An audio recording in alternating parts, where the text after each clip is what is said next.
Olá, sejam todos muito bem-vindos ao nosso segundo Pergunte ao Analista. E hoje eu vou responder algumas perguntas que vocês fizeram para a gente poder trabalhar alguns conceitos, noções da psicanálise. Não deixe já de colocar a sua pergunta aqui embaixo desse vídeo. Vai no comentário e coloca. A gente tem várias perguntas que vão surgindo da psicanálise e eu tenho certeza que você quer que seja respondida. Pode perguntar sobre algo que está ligado à psicanálise, que não é necessariamente psicanálise, que eu vou responder também. Legal? Então, vamos aí ao nosso segundo analista. Vamos à primeira pergunta. Qual é a diferença entre afetos e emoções? É uma boa pergunta. Primeiro porque afeto é aquilo, é fácil confundir, né, a ideia de afeto. E afeto é aquilo que incide sobre nós. E é como a palavra realmente diz. É aquilo que nos afeta. Afeta está mais ligado, né, ao nosso inconsciente, a nossa estrutura interna, e tem muito mais que ver com a forma com que a gente se relaciona com determinado objeto. Por exemplo, uma relação afetiva, uma circunstância afetiva. Como que se dá isso?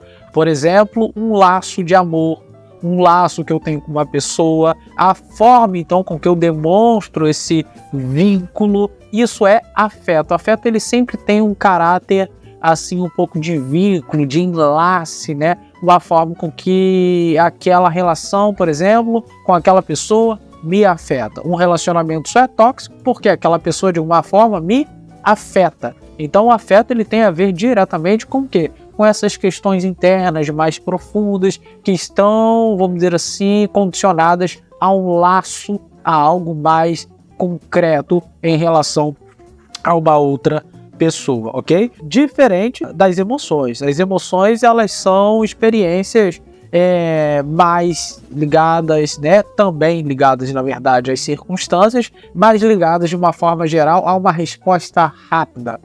A gente vai dizer que certas circunstâncias nos afetam, mas não necessariamente nesse sentido. Por exemplo, quando eu levo uma fechada no trânsito, eu sinto naquele momento uma raiva. A raiva ali é uma emoção. É algo do qual eu não escolho, é algo do qual eu não preciso trabalhar internamente para poder lidar, que eu preciso de análise necessariamente, não está ligado a um trauma necessariamente, pode até estar, mas há uma outra questão, e que eu preciso ali lidar com aquilo, né? Assim como a alegria, assim como outras emoções que acabam surgindo na nossa vida, que tem um caráter mais superficial, mais imediato, que a gente pode lidar na hora e que não está necessariamente ligado a um trauma. E veja, a emoção também pode ser uma resposta do afeto, uma vez que numa relação afetiva eu me sinto ou então afetado pelo comportamento daquela pessoa e aí surge uma determinada emoção. Eu posso, por conta do afeto que eu tenho com algo ou com alguém,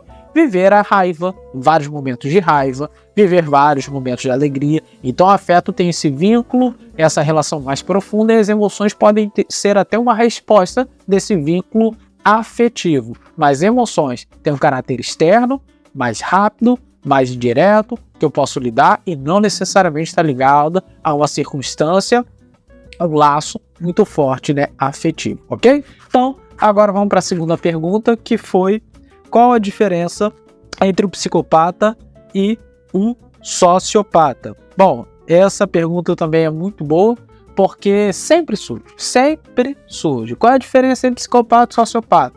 Gente, em primeiro lugar, a gente precisa dizer que nenhum dos dois, né, estão classificados a essa forma de falar, estão ligados, né, classificadas no nosso Manual Diagnóstico Estatístico dos Transtornos Mentais, né, o DSM-5, nem classificado no CID, né, para a gente poder compreender. No DSM-5 a gente tem o transtorno de personalidade antissocial, né, e por causa disso a gente tem desdobramentos que a gente pode pensar a psicopatia ou a sociopatia. Mas já que tem esse termo, existe, mesmo que de maneira, né, vamos dizer assim, corriqueira, comum, é usado em filme, é usado na televisão de modo geral, é usado por nós, a psicopatia ela está muito mais ligada a alguém que não necessariamente, vamos dizer, apresenta um comportamento destrutivo, né, em relação às outras pessoas. Às vezes um psicopata é um pai de família, uma pessoa muito querida, muito charmosa, uma pessoa muito controladora, uma pessoa muito capaz, uma pessoa que lida muito bem com as pessoas, mas sempre como uma forma de controlá-las. Então a psicopatia tem esse caráter, vamos dizer assim, controlador, né? Ligado à perversão, a gente então tem a ideia de que é uma forma dele se ajustar ali para conseguir, né, controlar a vida das pessoas. Já a sociopatia, ela vai estar muito mais ligada a uma pessoa que tem as características de controlar a vida das pessoas, de dominar, mas não por um vínculo social positivo. É uma pessoa mais impulsiva, que ela não consegue lidar bem com as pessoas necessariamente, ela tem dificuldades de relacionamento, ela não consegue demonstrar esse controle de maneira, vamos dizer assim, escondida, equilibrada. Ela não é aquela pessoa charmosa, mas é uma pessoa muito mais assim, impetuosa, impulsiva. Ela acaba se mostrando muito em relação, por exemplo, ao psicopata, que não se mostra, tá? Então, na sociopatia são pessoas muito mais voláteis, né? São pessoas emocionalmente muito mais desequilibradas, tá legal? Bom, e aí as pessoas até classificam muito o sociopata como, né, aquelas pessoas que têm constante acessos aí de raiva, né, age de maneira muito violenta, sem planejamento prévio, enquanto que o psicopata não, ele vai ter um outro caráter, muito mais controlador. Ok, pessoal? E a última pergunta, qual é a diferença entre histeria, fobia e obsessão? A diferença ela é muito simples, porque todas elas são tipos de sofrimento, né, discursos do neurótico, formas de sofrer da neurose. A histeria é aquela forma de sofrer dos nossos conflitos psíquicos não resolvidos que atingem o nosso corpo. Então é assim que Freud, inclusive, vai lidar com as pacientes histéricas na sua descoberta da psicanálise, né? Não tem exame que explique, não dá para explicar o porquê dessa enxaqueca, da perda ali da capacidade de mover o braço, de andar, de falar, de ouvir, de enxergar, e que não tem exame, então, que a gente consiga, pode ser então uma resposta aos nossos conflitos psíquicos que estão atingindo o nosso corpo. Essa é vamos dizer assim, a principal forma de compreender a histeria, né? Mas a gente também tem a fobia. A fobia é um medo excessivo, e toda fobia tem um objeto externo, tem um objeto. A fobia pode estar ligada a um trauma, por exemplo, da castração, como a gente vê no Pequeno Hans, né?